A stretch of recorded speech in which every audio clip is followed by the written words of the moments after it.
مرحبا أصدقائي في قناة أسامة.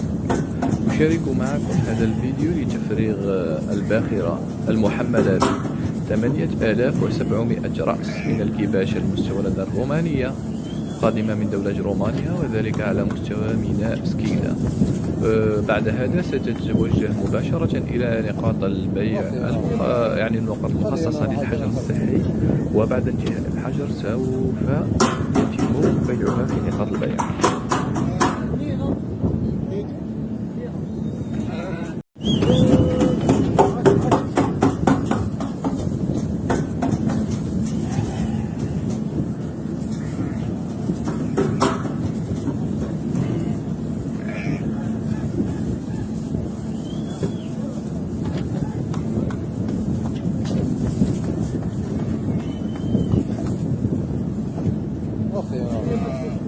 خلي انا راح